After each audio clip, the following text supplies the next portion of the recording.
اور پھر یہ احرام کی چادریں اتنا عظیم الشان عمل ہے،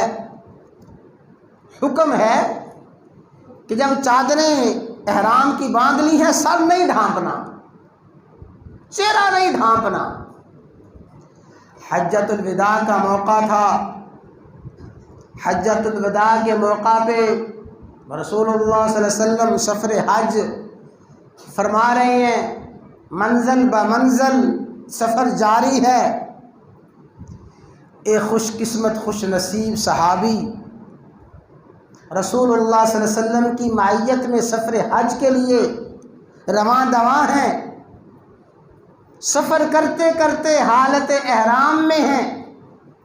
سواری سے نیچے گرے، سواری سے نیچے گرتے ہی فوت ہو گئے۔ رسول اللہ صلی اللہ علیہ وسلم کو اطلاع دی گئی، فرمایا یہ فوت ہونے والا حالت احرام میں فوت ہوا، لہٰذا اس کو دفن کرتے وقت اس کا سر نہ ڈھانپو، اس کا چہرہ نہ چھپاؤ، اس کو ننگے سر ننگے چہرے ایسے ہی قبر میں اتار دو۔ اور فرمایا قیامت کے دن جب اپنی قبر سے اٹھے گا تلبیہ پڑھتا ہوا اٹھے گا، لبیک اللہم لبیک کی صدائیں بلند کرتا ہوا اٹھے گا۔ اور یہی وجہ ہے، آپ نے دیکھا ہوگا، مشاہدہ کیا ہوگا کہ آج بھی جو حج کے سفر میں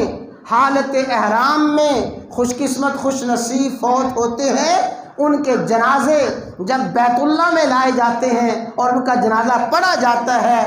ہر کوئی مشاہدہ کر سکتا ہے احرام کی حالت میں فوت ہونے والے آج بھی ننگا سر ہوتا ہے، آج بھی ان کے چہرے کھلے ہوتے ہیں، اس لیے کہ مرنے کے بعد بھی وہ حالت احرام ہی میں ہے اور حالت احرام ہی میں تلبیہ پڑھتے ہوئے اپنی قبروں سے اٹھے۔